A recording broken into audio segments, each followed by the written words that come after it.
ব্রন হচ্ছে একটা common disease, এটাকে আমরা বলি common inflammatory skin disease. Inflammatory that means প্রদাহযুক্ত একটা স্কিন ডিজিজ। এটা আমাদের শরীরে যে গ্ল্যান্ড আছে, পাইলোসেবাসিয়াস ইউনিট বলে, সেই গ্ল্যান্ডের একটা অসুখ। এটা যখন পিউবার্টি এজে ইউজুয়ালি শুরু হয়, 0 to 100 এর যে কোনো সময় হতে পারে, কিন্তু কমন প্রবলেম হচ্ছে যে আপনার পিউবার্টি যেটা 11-12 বছর বয়স থেকে শুরু হয়। দেখা যায় যে কারো কারো 20-25 বছর পর্যন্ত এটা কন্টিনিউ করে, এবং কারো কারো দেখা যায় লাইফ লংই চলতে থাকে যদি হরমোনাল অ্যাবনর্মালিটিস থাকে। সেই ক্ষেত্রে ম্যাক্সিমাম টিনেজারদের, প্রায় 80% টিনেজারদের এই ব্রনটা হয়। ব্রনটা একটা common skin disease, common skin problem.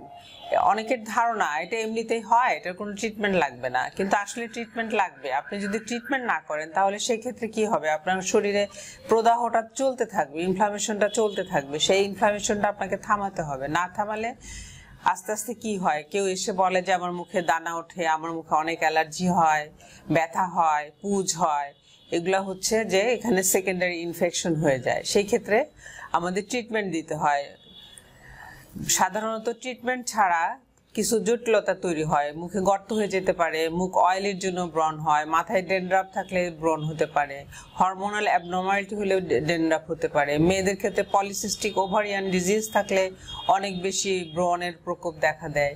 ইদানিং পলিসিস্টিক ওভারিয়ান ডিজিজ খুব বেশি কমন হারে হচ্ছে, কারণ সবার অ্যাক্টিভিটিস অনেক কম এবং সবাই সিডেন্টারি ওয়ার্কার, যে ফিজিক্যাল অ্যাক্টিভিটিস একেবারেই নেই। বেশিরভাগ ক্ষেত্রে মানুষের ওজন বেড়ে যায়, ফাস্ট ফুড খাওয়ার একটা টেন্ডেন্সি।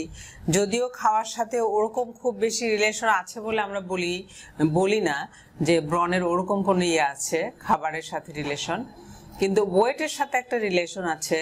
তারপর স্কিন অয়েলি হয়ে গেলে একটা রিলেশন আছে।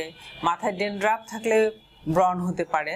জেনেটিক্যালি কোনো ফ্যাক্টর থাকলে সেটা থেকে হতে পারে। এই জন্য আপনার স্কিনটাকে অয়েল ফ্রি থাকতে হবে এবং প্রসাধনী নির্বাচনের ক্ষেত্রে খুব সাবধান হতে হবে। যে কোনো প্রসাধনী যাদের ব্রন হচ্ছে তারা ইউজ করতে পারবে না, তাদেরকে অয়েল ফ্রি ময়শ্চারাইজার ইউজ করতে হবে, মুখটা ক্লিন রাখতে হবে, ঘামটা ফ্রি রাখতে হবে এবং কিছু মেডিকেশনও নিতে হবে, ট্রিটমেন্ট নিতে হবে। ট্রিটমেন্ট না নিলে কমপ্লিকেশন দেখা যায়, মুখে গর্ত হয়ে যায়, মুখে দাগ পড়ে যায়, স্কার বলি আমরা। সেই স্কারেরও অনেক রকমের ট্রিটমেন্ট মডালিটিস আছে, সেগুলো ফলো করা হয়, সেগুলো দিলে পেশেন্টটা ভালো থাকে।